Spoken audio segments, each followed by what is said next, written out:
یہ بات ہے اس انسان کی جس نے رسول اللہ کا دل توڑ کر رکھ دیا. اب کوئی نہیں اس کا نام لینے والا. یہ بات ہے ابو لہب کی سورہ کوثر کی.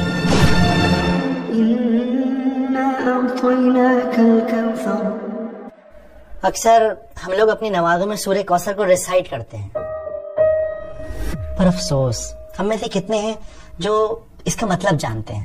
کیا ہے کوثر؟ کیوں اللہ تعالیٰ نے اسے نازل کیا؟ کیا تم نے سنا تھا؟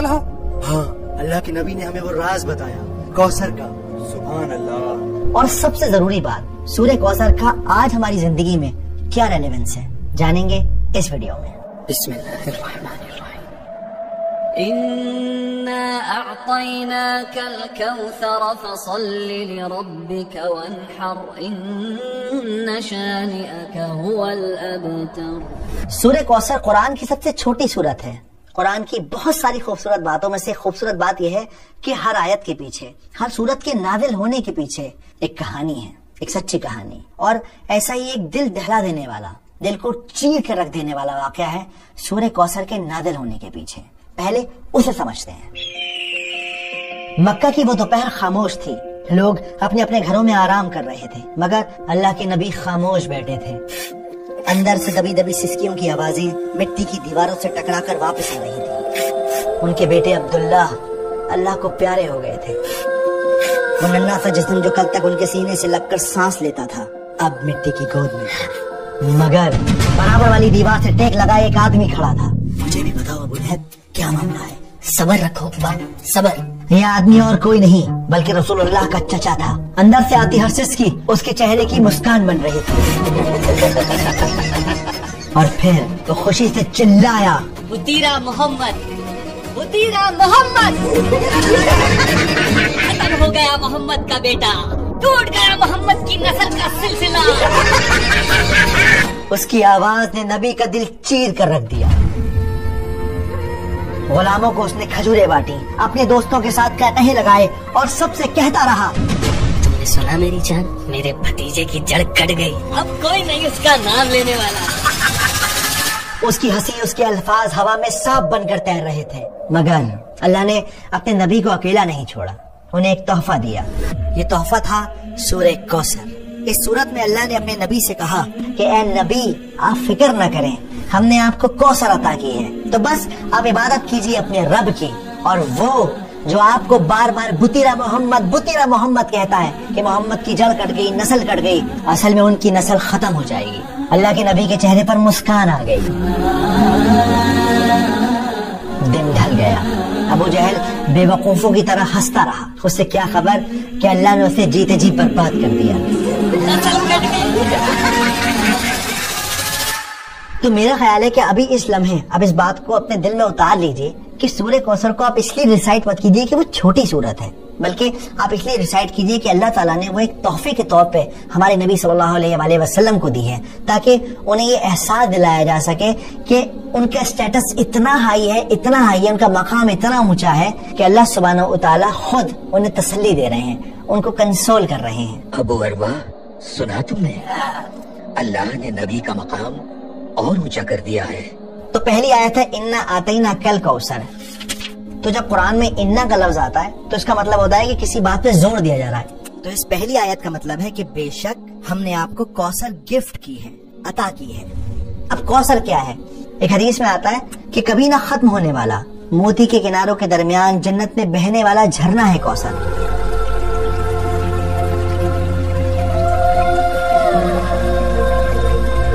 جس کا پانی برف سے ٹھنڈا ہے، جس کا پانی شہد سے میٹھا ہے، اور جس کا پانی دودھ سے زیادہ سفید ہے، وہ ہے کوثر. اب یہاں پر آتینا کا جو لفظ ہے اس کا مطلب ہوتا ہے تحفہ دینا، گفٹ دینا.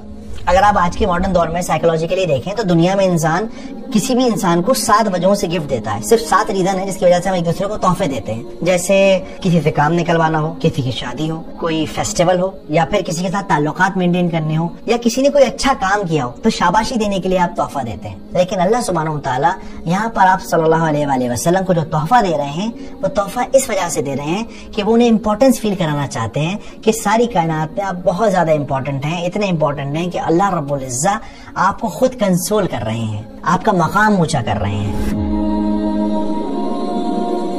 کوثر جنت کا جھرنا تو ہے، اس کے علاوہ اور کیا تحفے دیے ہیں اللہ نے؟ اللہ سبحانہ و تعالیٰ نے ہمارے نبی کو قرآن دیا ہے جو ہمیشہ رہنے والا ہے اور آج بھی ہمارے ساتھ اور ہمیشہ رہے گا۔ اس کے علاوہ اور کیا تحفے دیے ہیں اللہ نے؟ اور سب سے بڑا تحفہ یہ ہے اللہ نے اپنے نبی کا نام تا قیامت زندہ رکھا ہے، اپنے نام کے ساتھ جوڑ دیا ہے نبی کا نام۔ واقعی سبحان اللہ۔ اس کے علاوہ انہیں بیٹیاں دی ہیں۔ بار بار ابو لہب کہہ رہا تھا کہ بطیرہ محمد، بطیرہ محمد، کوئی لڑکا نہیں ہے ان کا، کیا نام چلے گا ان کا؟ لیکن آپ دیکھیں آج بھی ہم اپنی بچیوں کے نام آپ صلی اللہ علیہ وسلم کی بیٹیوں کے نام پر رکھتے ہیں، آج بھی انہیں یاد کرتے ہیں۔ اس کے علاوہ اللہ سبحانہ و تعالیٰ نے آپ صلی اللہ علیہ وسلم کو صحابیوں کو تحفہ دیا جو ان کے ساتھ کھڑے تھے، جنہوں نے اپنے جسموں پہ چوٹ کھائی صرف اس لیے کیونکہ اسلام حق کی راہ تھی، کیونکہ نبی کا پیغام تھا۔ تو انا اعطیناک کل کوثر، اگلی آیت فصل لربک وانحر۔ تو اب جب ہم نے آپ کو تحفہ دے دیا ہے تو آپ کو کیا کرنا چاہیے؟ آپ کو چاہیے کہ اپنے رب کی عبادت کریں اور قربانی کریں۔ دیکھو جنرلی دنیا میں دو طرح کی عبادتیں ہوتی ہیں، ایک ہوتی ہے پرائیویٹ عبادت، ایک ہوتی ہے پبلک عبادت۔ پرائیویٹ عبادت کیا ہے؟ نماز پڑھنا، تہجد پڑھنا۔ پبلک عبادت کیا ہے؟ قربانی کرنا، اس کا گوشت لوگوں میں بانٹنا، لوگوں کی مدد کرنا۔ تو اللہ سبحانہ و تعالیٰ اس آیت کے اندر ان دونوں عبادتوں کا ذکر کر رہے ہیں۔ اب یہاں پر یہ جو ونحر کا لفظ ہے اس کا مطلب ہوتا ہے قربانی دینا، اسی لیے عید الاضحیٰ کے دن کو یعنی کہ بقرعید کے دن کو یوم النحر بھی کہا جاتا ہے، یعنی قربانی کا دن۔ تو فصل لربک وانحر، عبادت کیجیے اور قربانی کیجیے۔ اور تیسری آیت ہے ان شانیک هو الابتر۔ اسکالر کہتے ہیں کہ جو شانیہ کا جو لفظ ہے، شانیہ اس کا مطلب ہوتا ہے دشمنی، لیکن ایسی دشمنی کہ انسان اس کے اندر اپنی عقل کھو دے، اس کا دماغ کام کرنا بند کر جائے۔ اب آپ نوٹ کریے اللہ کے رسول کے گھر میں ایک انتقال ہو گیا ہے، لیکن یہ ابو لہب یہ مذاق اڑا رہا ہے، مٹھائیاں بانٹ رہا ہے، اس کی عقل نے کام کرنا بالکل بند کر دیا۔ ایک انسان کی جو بیسک ہیومینٹی ہوتی ہے اس کی عقل کام نہیں کر رہی۔ اس کی آج کے دور میں مثال ہے جو اسرائیل کر رہا ہے، چھوٹے چھوٹے بچوں کو مارنا، بوڑھوں کو مارنا، لوگ کھانا لینے آ رہے ہیں انہیں ختم کر دینا۔ تو یہ شانیہ کا والی نفرت ہے، ایسی نفرت ہے جس میں انسان کا دماغ کام نہیں کرتا، وہ اپنے غرور، اپنے جنون، اپنے ایگو میں رہتا ہے۔ تو اللہ تعالیٰ کیا کہتے ہیں؟ ان شانیہ کا هو الابتر۔ اور یہ لوگ جو آپ کو کہتے تھے کہ آپ ابتر ہو جائیں گے، آپ کا نام نہیں چلے گا، کوئی آپ کو نہیں پوچھے گا، وہ خود ابتر ہو گئے۔ وہ جس کی جڑ کٹ گئی، جس کی نسل ختم ہو گئی، جو برباد ہو گیا، جس کو کوئی پوچھنے والا نہیں ہے۔ اور جو اس بات کا ثبوت ہے کہ رسول اللہ کو ساری دنیا جانتی ہے اور ابو لہب کو ہم لوگ جانتے ہیں، لیکن لعنت کے ساتھ اس کا نام لیتے ہیں۔ لیکن آج اس صورت کا ہماری زندگی میں کیا ریلیونس ہے؟ کیسے ہم اس صورت کو اپنی زندگی میں اتار سکتے ہیں؟ دیکھیے آج بھی اکثر ایسا ہوتا ہے کہ ہم پریشان ہوتے ہیں نا تو لوگ تانا مارتے ہیں، چار لوگوں میں بیٹھ کر مذاق بناتے ہیں، ایون جب گھر میں بیٹیاں پیدا ہوتی ہیں نا تو اپنا ماتھا پیٹ لیتے ہیں۔ انسان اس طرح کی حرکتیں کرتا ہے نا تو ایکچولی وہ ابو لہب کی راہ پہ چل پڑتا ہے۔ ابو لہب کیا کہتا تھا؟ محمد کا کوئی بیٹا نہیں، ختم ہو جائے گا اس کا نام اس کے بعد۔ اس کی سوچ یہ تھی کہ انسان کی جو نسل ہے وہ صرف اور صرف لڑکے سے چلتی ہے۔ ہمارے معاشرے میں آج کتنے ایسے لوگ ہیں جو اس طرح کی باتیں سوچتے ہیں، بیٹیوں کو بوجھ سمجھتے ہیں، لڑکوں سے اپنے خاندان اور نسل کو چلانے کی کوشش کرتے ہیں۔ انہیں لگتا ہے میرا خاندان تو جب ہی چلے گا جب میرے گھر میں لڑکا پیدا ہو جائے گا، چاہے اس خاندان کو محلے کے باہر کوئی جانتا نہ ہو، شہر کے باہر کسی کو پتہ بھی نہ ہو اس خاندان کے بارے میں، لیکن چاہیے صاحب لڑکا ہی لڑکا۔ تو اس لیے اس طرح کی سوچ سے بچیں، قرآن کو مطلب کے ساتھ سمجھیں، اور جب کوئی پریشان ہو تو اسے تسلی دیں، اسے کمفرٹ کریں۔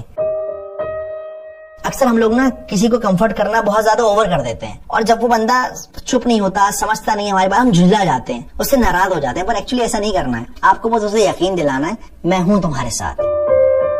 جیسے اللہ سبحانہ و تعالیٰ نے صرف اور صرف 3 آیتوں میں اپنے نبی کو تسلی دے دی۔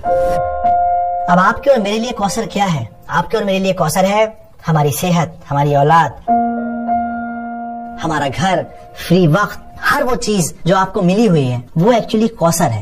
ورنہ ذرا باہر نکل کے دیکھیے، لوگوں کی صبح اسپتالوں کی لائن میں ہو رہی ہے، لوگوں کی شامیں قبرستان میں فاتحہ پڑھتے ہوئے گزر رہی ہیں۔